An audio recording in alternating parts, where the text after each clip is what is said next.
नमस्कार. मानदेश भूषण मध्ये सर्व प्रेक्षकांचे मनपूर्वक स्वागत. मी अजित कुंभार. महाराष्ट्र राज्य मार्ग परिवहन महामंडळाचा 78वा वर्धापन दिन 1 जून 2026 रोजी साजरा होत आहे. महाराष्ट्रभर हा वर्धापन दिन मोठ्या उत्साहात साजरा केला जातो. मानदेश भूषण परिवाराने एसटी महामंडळामध्ये विविध पदावर काम केलेल्या सेवानिवृत्त कर्मचाऱ्यांशी संपर्क साधून त्यांचा एसटी मधील जीवनातील प्रवास कसा झाला, खरं तर हे आपण प्रेक्षकापुढं प्रवास त्यांचा मांडलेला आहे. आज आपल्या मानदेश भूषण सोबत आहे ते MK भोसले आहेत. त्यांना सर्वजण भाऊ म्हणतात. मान तालुक्यातील बिजवडी हे त्यांचं गाव आहे. भाऊंचा एसटीतील प्रवास हा लिपिक म्हणून झाला आणि वरिष्ठ लिपिक म्हणून ते सेवानिवृत्त झालेला आहे.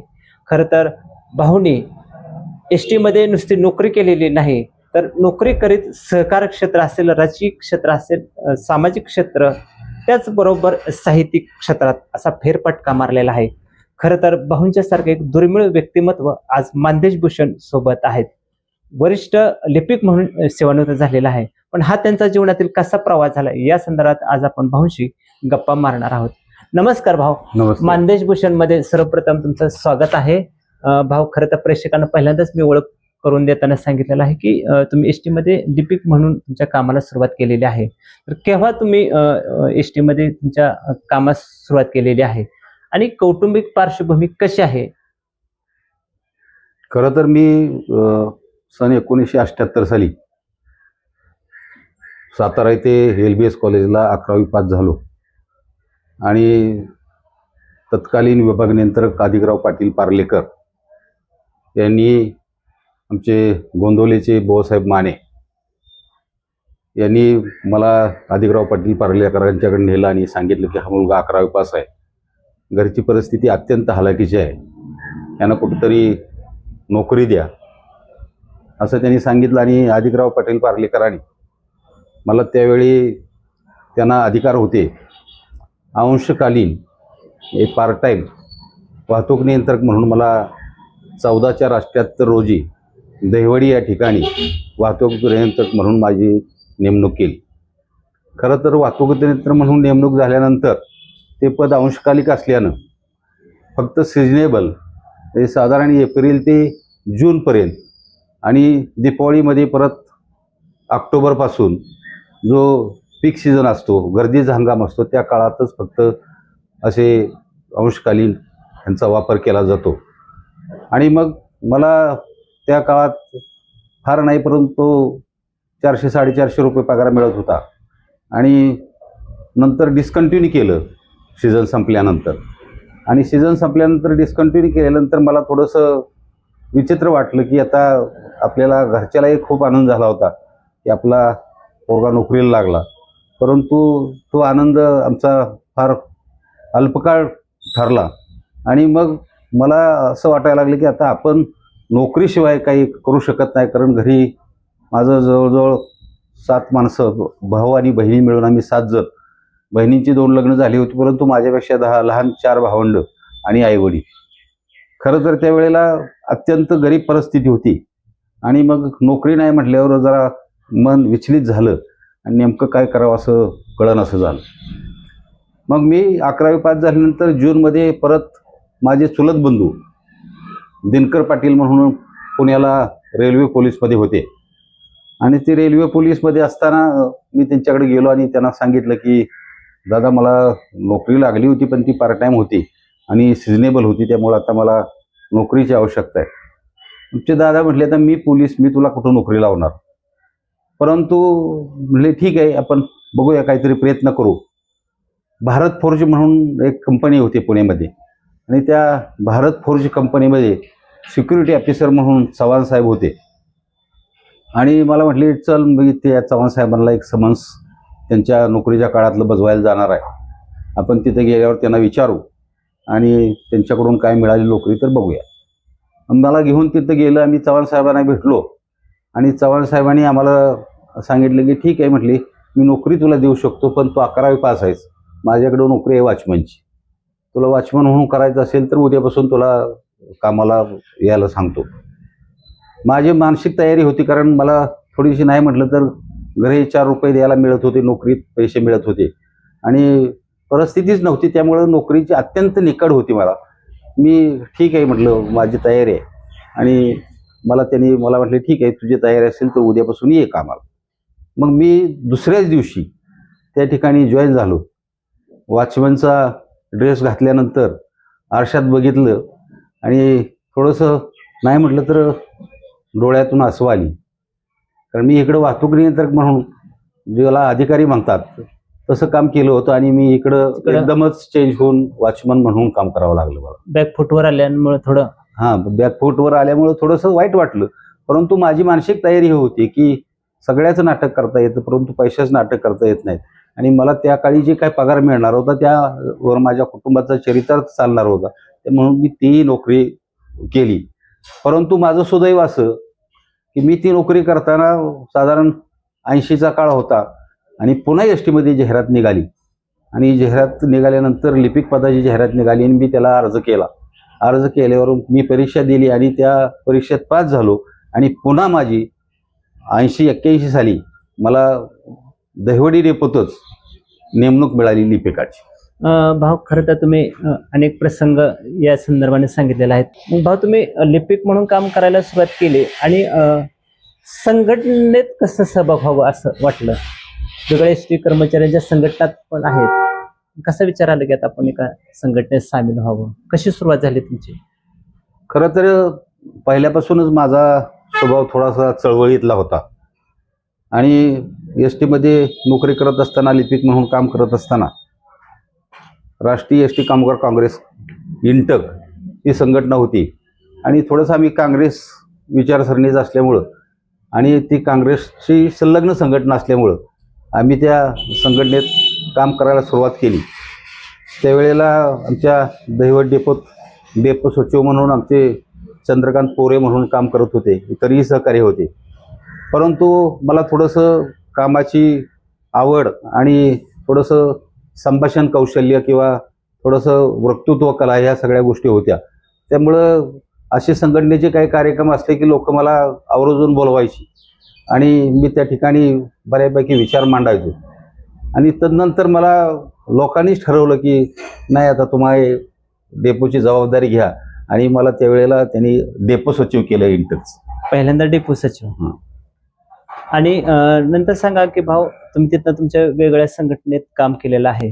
ज्यावेळेला तुम्ही रिटायर झाला त्यावेळेला तुमच्यातलं कुठलं पद होतं एस टी कर्मचारी संघटनेचं? खरं तर मी डेपो सचिवपासून सुरुवात केली. परत जिल्ह्याचा इंटकचा अध्यक्ष झालो. पुन्हा 5 डिव्हिजनचा प्रादेशिक सचिव झालो.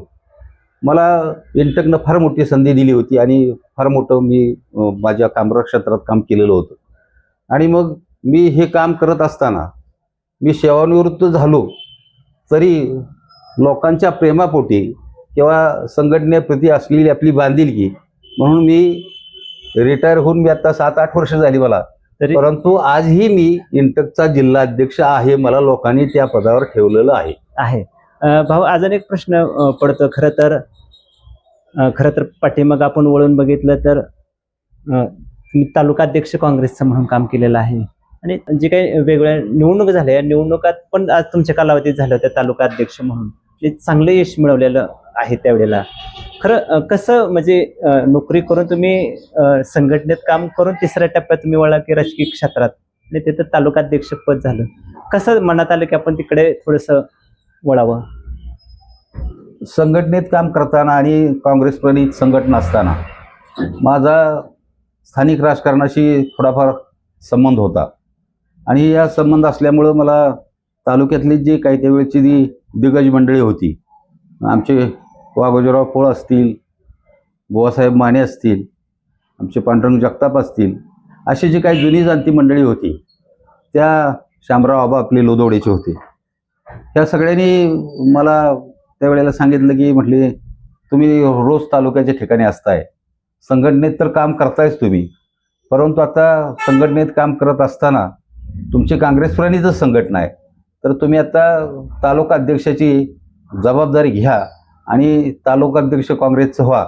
आणि मला खरं तर ह्या जुन्या जाणत्या मंडळींनी, बुजुर्ग मंडळींनी मला तालुकाध्यक्ष व्हायची विनंती केली आणि मला तालुकाध्यक्ष केलं त्यांनी. आणि निरीक्षक आले. निरीक्षकांनी माझं तालुकाध्यक्ष म्हणून नाव पाठवलं. खरं तर मी तालुकाध्यक्ष झाल्यानंतर तालुक्यामध्ये काँग्रेसची लोक होती, परंतु काँग्रेसमध्ये असा चैतन्य किंवा थोडेसे मरगळ आले होते. 4 रुपये पदरचे खर्च करणारा असा माणूस नव्हता, म्हणजे आर्थिकदृष्ट्या सबल असा माणूस नव्हता आमच्याकडे कोणत्या वेळेला.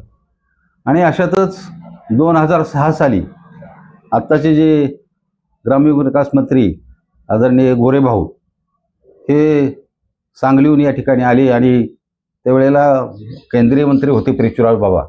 आणि मलवडीमध्ये भाऊंना युवकचं तालुकाध्यक्ष केलं काँग्रेसचं. आणि खरं तिथून त्यांच्या म्हणजे दोन भाऊ एकत्र झाले, तिथून त्यांच्या युवक आणि फादर एकत्र आलो आणि तिथून त्यांच्या कार्याला सुरुवात झाली. त्यानंतर लगेचच 1 वर्षभरामध्ये जिल्हा परिषदचं इलेक्शन लागलं 2007ला.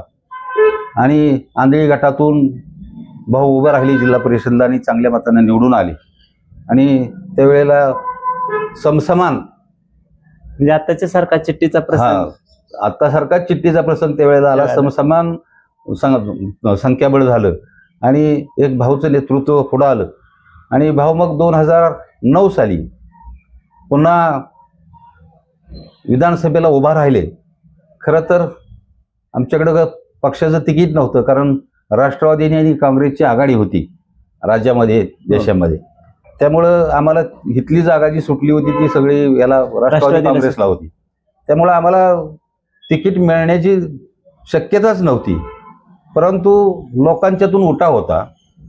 जे काही जुनी जाणती जी काही मंडळी होती त्यांना थोडंसं आपलं उगवतं किंवा तरुण नेतृत्व आपल्याला मिळावं म्हणून जयकुमार गोरेभाऊंना त्या ठिकाणी 2009 साली विधानसभेला अपक्ष म्हणून उभं केलं. आम्हाला त्यावेळेला पक्षातनं काढून टाकलं, बंडखोरीला आम्ही साथ दिली म्हणून. परंतु जयकुमार भाऊ 4200 मताने विजयी झाले. आणि विजयी झाल्यानंतर सगळ्या याच्यावर जे काय चुका केलेल्या असतात त्याच्यावर पांघरून पडतं, तसंच आम्हाला ते पांघरून पडलं. आणि भाऊ काँग्रेसच्याच विचारसरणीचे असल्यामुळं त्यांनी काँग्रेसच्या सरकारला म्हणजे संयुक्त जे आघाडीचं सरकार होतं त्यांनाच पाठिंबा दिला. त्यामुळं पुन्हा परिस्थिती पुन्हा काँग्रेसचं तिकीट आणि पुन्हा नंतर काँग्रेसच्याच तिकिटावर ते परत निवडून आले. म्हणजे हा एकंदरीत तुमचा काँग्रेसच्या तालुकाध्यक्षाच्या कालावधीतला प्रवास, जे एक अपक्ष आमदार ना काँग्रेसकडे असा हा जीवनातला झाला. आणि एक जबाबदारी असते की तालुकाध्यक्ष कोण आहे, कशी म्हणजे पंचायत समिती तुमच्याकडे होते, बऱ्यापैकी जिल्हा परिषद आलेले आहे. भाऊ, दुसरा एक प्रश्न आहे की तुम्ही एसटी कर्मचाऱ्यांच्यासाठी एक पतसंस्था सुरू केली. खरं तर एक पतसंस्था सुरू करणं बोलणं इतकं फार सोपं असतं, पण सुरू करणं टिकवणं आजही तुमच्याकडे ते आहे. कसं आपल्याला वाटलं की ते त्या क्षेत्रात पाऊल ठेवावं? खरं तर आमच्याकडे एसटी कर्मचारी जे होते मंडळी थोडीशी नाही म्हटलं तर आता शिक्षणाचं प्रमाण बऱ्यापैकी वाढलेलं आहे. पण पूर्वी 4थी पास ड्रायव्हर, 7वी पास ड्रायव्हर असायचे आणि कंडक्टर 10वी, 11वी, 8वी असे असायचे. आणि खरं तर रोज हा अनेक लोकांशी संघर्ष करावा लागणारा, म्हणजे आपण दिवसात 10 माणसाशी जरी बोललो तरी 11 वेळेला 10 बरोबर जे चांगलं बोललो ते 11 बरोबर बोलूच असं नाही. आणि मग आमचे चालक वाहक तर त्यांना रोज हजारो माणसं भेटतात. आणि थोडीशी त्यांची मानसिकता नाही म्हटलं तरी स्वतःचं काय बिघडवायची तयारी नसली तरी पुढची माणसं बिघडवतात. आणि मग काही वेळेला बऱ्याच वेळेला असं होतं की मनस्ताप झाला की मग आपण सगळ्यात जवळचं सोपं काम असेल तर व्यसन जवळ करायचं. बरोबर आहे. व्यसन जवळ केलं की मग माणूस त्याच्यात तात्पुरता राहिला ठीक, परंतु त्याच्यात जर अडकला तर मग संसाराची धुळधाण लागायला काय वेळ लागत नाही. बरोबर आहे. आणि मग अशा परिस्थितीत बऱ्याचशा मंडळींना आमच्या पगारच पुरायचा नाही. आणि मग आमच्याकडं 7 तारखेला पगार व्हायची डेपोत. आमचा कर्मचारी एखादा लेट येईल, परंतु जे सावकार होते ते 7 वाजताच पगारा दिवशी स्टँडमध्ये पगाराच्या ठिकाणी येऊन थांबलेले असायचे. आणि मग त्या कर्मचाऱ्याकडून व्याजाचा पैसे, पगार, अमुक तमुक असं दिना तरी हिसकावून घ्यायचे, कामावर जाऊ द्यायचे नाहीत. अशी परिस्थिती अनेक वेळा मी पाहिली होती. आणि म्हणले हे काय बरं चित्र नाही. म्हणून आम्ही जरा थोडंसं प्रबोधन केलं, लोकांची मिटिंग घेतली 89 साली. आणि म्हटलं आपण जर अशी अशी पतसंस्था काढली तर आपल्याला तात्काळ पैसे इथे मिळतील आपल्याला आणि आपली बचतही होईल. तर काही लोकांनी त्याला सहमती दर्शवली आणि सगळे एकत्र आलो आणि 89 साली मी पतसंस्थेची 105 सभासदावर स्थापना केली आणि त्यावेळेला केवळ 5,100 रुपये एवढंच भांडवल होतं. परंतु दरमहा पगारातून 200 रुपये मासिक वर्गणी आणि असं करून आम्ही मग तातडीचं 5,000 10,000 कर्ज लोकांनी द्यायचा सोय केली. आणि त्यामुळं नाही म्हटलं तरी खाजगी सावकाराकडून जे व्याजाने पैसे घ्यायचं होतं ते तर ओढा कमी झाला. थांबले झाले. भाऊ, खरं तर मला वाटतं म्हणजे सातारा जिल्ह्यात अशा प्रकारची पहिलीच संस्था आपल्याकडे असेल. जे आज जिल्ह्यात कुठे आहे का एसटी कर्मचाऱ्यासाठी पतसंस्था माहीत नाही. खरं तर एक चांगली संस्था तुम्ही उभी केलेली आहे. भाऊ, तुमच्यासाठी पुढचा प्रश्न आहे की खरं तर तुम्ही तालुकाध्यक्ष पद सांभाळलं, त्या माध्यमातून जयकुमार गोरे भाऊ पुढे आमदार झाले. हे सगळ्यासाठी आपण करत राहिलो, पण एखाद्या घरात जे आपण म्हणतो माझ्या घरात सरपंच झाले, उपसरपंच झाले, ग्रामपंचायत सदस्य झाले, सोसायटीत असं घरातलं कोण ग्रामपंचायती सोसायटी पुढे कसा प्रवास झाला घरातला राजकीय? खरं तर माझ्या घरात 20-25 वर्ष ग्रामपंचायतीची सत्ता होती असं म्हटलं तर काही वावगं ठरणार नाही. कारण आता रिझर्वेशनमुळं आपली इच्छा असूनही आपण काही वेळेला होऊ शकत नाही. त्यामुळं पहिली 10 वर्ष महिला होत्या आणि महिलेच्या काळात माझा लहान भाऊ सुरेश भोसले म्हणून 10 वर्षे डेप्युटी सरपंच होता. त्याच्यानंतर ज्या वेळेला ओपन महिलेची ही पडली त्यावेळेला मी माझ्या पत्नीला उभं केलं आणि माझ्या गावानं माझ्यावर भरभरून प्रेम करून माझ्या पत्नीला आणि पूर्ण ग्रामपंचायत मला त्यावेळेला निवडून दिली. पत्नीच्या नंतर माझा मुलगाही बिनविरोध डेप्युटी सरपंच झाला आणि काही काळ तो रजेच्या कालावधीत सरपंच म्हणूनही त्यांनी काही दिवस काम केलं, 5-6 महिने. आणि हे होत असताना आम्हाला तालुक्यातही काम करण्याची आमच्या मुलाला संधी मिळाली. मार्केट कमिटीमध्ये मुलगा माझा चांगला मताने निवडून येऊन आता सध्या मार्केट कमिटीचे तो संचालक आहे. भाऊ, अजून एक प्रश्न आहे. खरं तर हे सर्व क्षेत्रातला आपण प्रवास म्हणजे प्रवासी असतील, आमचे प्रेक्षक, आपले सर्वांचे प्रेक्षक असतील, ऐकतील. खरं तर हे सर्व करत असताना खरं तर साहित्यिक क्षेत्रात सुद्धा तुम्ही फेरफटका मारलेला आहे. कदाचित तुम्ही सेवानिवृत्त झाल्यानंतर हातात पेन घेतला आणि साहित्यिक क्षेत्रात साधारण 3 पुस्तकं तुम्ही स्वतः प्रकाशित केलेले आहेत. खरं तर हे सर्व क्षेत्रात काम करणाऱ्या माणसाला का वाटलं मनात की पेन घ्यावा आणि साहित्यिक कट्ट्यावर बसून थोडंसं लिखाण करावं? कसा तो प्रसंग थोडक्यात आहे तो की पुस्तक प्रकाशन व्हायपर्यंत आणि एखाद्या साहित्य संमेलनाच्या अध्यक्षपर्यंत पोहोचलेला आहात तुम्ही आणि लोकांना आश्चर्याचा धक्का दिला की मी हे क्षेत्रात काम केलेलं आहे, पुढे इकडे आहे. तर कसं? खरं तर मी 2016 साली सेवानिवृत्त होत असताना माझ्या जीवनात अनेक चांगले वाईट प्रसंग घडले आणि मी अतिशय परिस्थितीशी फार मोठी झुंज दिलेली होती. आणि माझं दुर्दैव म्हणा की माझ्या घरात मी सोडलं तर असं म्हणजे आता आमची मुलं कोण डॉक्टर आहे, कोण इंजिनियर आहे, वकील आहे, तो भाग वेगळा. पण आम्ही भाव म्हटलं तर मीच फक्त एक ग्रॅज्युएट झालेला आणि मी ग्रॅज्युएट झालो म्हणजे 11वी पास होऊन नोकरीला लागलो आणि त्याच्यानंतर मी सेवेत असताना बाहेरून कॉलेज करून ग्रॅज्युएशन केलं. परंतु घरात म्हणजे शैक्षणिक वारसाच नव्हता आणि का कुणास ठाऊक म्हणजे लक्ष्मी आणि सरस्वती एकत्र दोन्ही प्रसन्नच नव्हते आम्हाला. असं म्हटलं तर काही वावगं ठरणार नाही. परंतु एक जिद्द होती, एक कष्ट करायची तयारी होती. शिवाय मला गावाजवळ म्हणजे बिजवडीपासून दहिवडी 15 किलोमीटरवर अंतरावर, त्यामुळं फार जवळ नोकरी मिळली. रोज जाऊन येऊन करायचो मी घरून.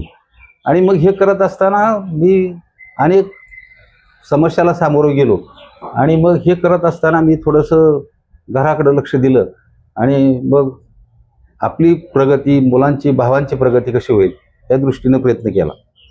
आणि मग असं वाटलं की आपण आता सेवानिवृत्त होताना आपण जीवनात जो संघर्ष केला आहे, एस टीमध्ये जो संघर्ष आपल्याला करावा लागला, त्या संघर्षाचं कुठंतरी थोडंसं समाजाला ज्ञात व्हावं किंवा आम्ही कुठल्या परिस्थितीतून गेलो किंवा आपण जे रडतो की माझी परिस्थिती नाही म्हणून मी असं झालो नाही, परंतु परिस्थितीवर मात करून आपण सगळं काही करू शकतो ही समाजाला थोडंसं प्रबोधन करायचं किंवा दाखवण्यासाठी मी MK आणि ST एक संघर्षमय प्रवास म्हणजे आत्मचरित्र. आत्मचरित्र टाईप आहे साधारण, परंतु त्याच्यात सगळे प्रसंग माझ्या नोकरीचे घरचे सगळे प्रसंग असं एक आले. आणि ते पुस्तक मी ज्या दिवशी सेवानिवृत्त झाले त्या दिवशी अगोदर प्रकाशित केलं होतं. आणि आमचे त्यावेळेचे राष्ट्रीय अध्यक्ष, राज्याचे आमचे अध्यक्ष माननीय आमदार जयप्रकाश छाजेड साहेब, आमचे मोहनराव कदम साहेब हे माझ्या सेवानिवृत्तीच्या कार्यक्रमाला होते आणि त्यांच्या हस्ते ते मी पहिलं पुस्तक प्रकाशन केलं. आणि ते पुस्तक प्रकाशन झाल्यानंतर अनेक जणांनी वाचलं आणि मला अनेक जणांच्या प्रतिक्रिया आल्या आणि म्हटले तुमच्याकडे हा चांगला गुण आहे, तुम्ही आता थांबू नका, तुम्ही अजून लिहा काहीतरी.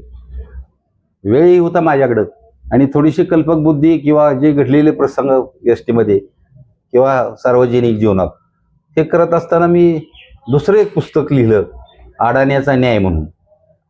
अडाण्याचा न्याय त्याच्यातली जर तुम्हाला गंमत एक सांगितली तर थोडंसं मनोरंजनही होईल, परंतु ती गंमत अशी आहे. अडाण्याचा न्याय हे पुस्तकाला मी का नाव दिलं तर आमच्या गावाशेजारचा एक प्रसंग आहे आणि एक असा बेरकी माणूस होता आणि तो बेरकी माणूस म्हणजे कोणाच्या खोडीकर, कोणाचं म्हणजे जे करायला नको ते सगळं करायचं. आणि मग तो गेला, वारला, तो मेला.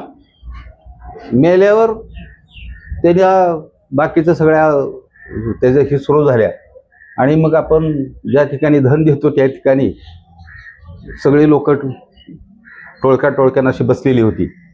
परंतु एक ब्राह्मण समाजाचा वकील असणारा माणूस त्या ठिकाणी त्याला ते सहन झालं नाही, राहवलं नाही. आणि त्या खरं तर आपण मेलेल्या माणसाबद्दल तो कसाही असला तरी चांगलंच बोलतो मेल्यावर, परंतु त्याला तेही भान राहिलं नाही. आणि तो वकील त्या ठिकाणी म्हटला बरं झालं गावाची बॅत गेली. आता ते त्याच्या मुलानं ऐकलं आणि मुलानं ऐकल्यावर मुलानं त्याला ते काही सहन झालं नाही. एकतर ते दुःखात आणि आपल्या वडिलाविषयी असं बोलतोय म्हटल्यावर त्यानं तो वड्यातला दगड उचलला आणि त्या वकिलाला मारला. त्याचं डोकं फुटलं, सगळं रक्तबंबाळ झाला. तो रक्तबंबाळ झाल्यावर तो वकीलच मग केस करायला परत निघाला दहिवडीला. मग गावातली लोक म्हटली आता तो केस करणार, ह्याच्या घरात दुःख आहे आणि अशा परिस्थितीत म्हटले हे काय बरोबर होणार नाही, त्याला कोणीतरी थांबवलं पाहिजे. मग ते काही लोक आली त्याला बिजवडीच्या स्टँडवर समजून सांगितलं. समजून सांगितल्यावर तो काय ऐकायची मनस्थितीत नव्हता. म्हणून आमच्या गावातलं एक पंच होता, आप्पा पंच म्हणून. मग त्यांच्याकडे गेली, त्या पंचाकडे म्हटली तुमचं ऐकल तो तुम्ही सांगा त्यांना. ते आप्पा पंच अडाणी, परंतु त्याने असा वकिली तिढा त्यांना व्यवस्थित हे केला आणि म्हणले वकील साहेब आता ते पोरानं चूक करायची ती केली, दगड मारला, तुम्हाला मारायला नाही पाहिजे, तर नालायक पोरगा आहे, परंतु आता त्याच्या घरात दुःख आहे, तुम्ही केस केल्यावर काय होईल. तर म्हणले केस केल्यावर नाही काय होणार, जाईल त्याला अटक करून निघतील माणसं. बरं पुढं काय होईल म्हणले. पुढं कोर्टात भेटवतील त्याला. पुढं काय होईल म्हणजे त्याला जामीन मिळेल. बरं जामीन मिळाल्यावर पुढं काय होईल तर म्हणली केस चालेल. मग केस चालल्यावर फोड काय, शिक्षा काय होईल. काय नाही म्हणली. किती दिवस चालली केस तर म्हणली 2-3 वर्ष तरी सहज चालेल. पण त्याला काय शिक्षा होईल म्हणली. तर म्हटले त्याला 50 रुपये तरी दंड होईल. आणि म्हटली मग ती तुम्हाला रोखच आता दिलं तर, म्हणजे रोख आता दिलं तर ते वकील बी असा वेळा होता की म्हटले ठीक आहे मग चालेल. आणि ती 50 रुपये त्याला दिलं आणि ती केस मिटवली. म्हणून त्या पुस्तकाला मी अडाण्याचा न्याय दिले. म्हणजे एक अडाणी माणूस सुद्धा वकिलाला कसा फसवू शकतो हे ह्याच्यातनं मला सांगायचं होतं. धन्यवाद. खरं तर भाऊ तुम्ही साहित्यिक क्षेत्रात सुद्धा फेरफटका मारताना खरं खूप सांगितलेलं आहे. आता थोडक्यात STच्या तो तुम्ही केलेला आहे नोकरीतील एक एखादा छोटासा प्रसंग तो आजही डोळ्यासमोर जर उभा राहिला तर थोडंसं हे होतं. तर असा कुठला एखादा प्रसंग आहे का की STतला काम करत असताना कर्मचाऱ्याशी असेल, प्रवाशाशी असतील किंवा असं आजही ते रिटायरमेंट झाल्यानंतर आठवते की ह्या प्रसंग प्रसंग तसे अनेक बरे वाईट घडले, परंतु सगळ्यात महत्त्वाचा मला आनंद जर काय होत असेल तर मी STत असताना अनेक लोकांची, काही ती चांगली गोष्ट नाही. म्हणजे आमच्यात काही मंडळी अशी की जे दारू पिले आणि दारू पिल्यावर त्याला मी ट्रॅफिकला असल्यामुळं डेप्युटीनं सांगायचं मला, चला याला पोलीस स्टेशनला घ्या, अमुक तमुक. आणि मग असं मी त्याचं नाव नाही सांगत, परंतु असा एक कर्मचारी दारू पिला होता आणि त्याला म्हणले चला त्याला पोलीस स्टेशनला घ्या. आणि मग आम्ही त्याला पोलीस स्टेशनला घेऊन गेलो. तर ते कर्मचारी मी संघटनेत काम करत असल्यामुळं मला म्हणायला लागला, काय बाबा आता मला असं होईल तसं होईल, अमुक होईल तमुक होईल. म्हटलं तर कशाला तू ऑन ड्युटी नाही दारू प्यायची, असं कशाला बरोबर आहे. केलं तू? तर नाही म्हटलं तर चूक झाली, मग काय करू? म्हटलं तर मी तुला काय करू शकत नाही, फक्त मी तुझ्या मागं काय पडणार नाही, तू पळून जा. पळून जा म्हटल्यावर ते म्हटलं तुला काय करायचं, तू पळून जा, मला काय, माझं काम नाही तुझ्या मागं पळून तुला धरून आणायचं. बरोबर. तू पळून जा ना, आजचे दिवस कुठेतरी बाहेर निघून जा, पुढे काय व्हायचं ते बघू. परत काय व्हायचं. पण त्या दारूच्या ह्याच्यातनं तू कायमचाच नोकरीतनं जाशील. त्यापेक्षा हे केलेलं सोपं पडेल. आणि त्याच्याप्रमाणे तू केलं आणि त्याची नोकरी वाचली. मध्ये जे लोक काम करत आहेत त्यांना काय सांगचाल? खरं तर मी एवढंच सांगेन, कारण आम्ही रिटायर होताना मी वरिष्ठ लिपिक म्हणून सेवानिवृत्त झालो. मला त्यावेळेचा रिटायरमेंटचा पगार 47,000 होता. अतिशय अल्प पगार होते आम्हाला. परंतु आम्ही गावाजवळ नोकरीला असल्यामुळं आम्हाला तेवढेच सुद्धा आम्ही समाधानी असायचो. घरची प्रगती आम्ही करू शकलो. मी आमच्या खरं तर यंग जनरेशन आहे, नवीन पिढी आहे, शिकलेली आहे, सुज्ञ आहे, सगळं जगाशी त्यांचा चांगला बऱ्यापैकी आमच्यापेक्षा जास्त संपर्क आहे. परंतु तो संपर्क करत असताना ज्यावर आपली रोजीरोटी, आपलं कुटुंब चालतं, त्या एसटीशी प्रतारणा करू नये.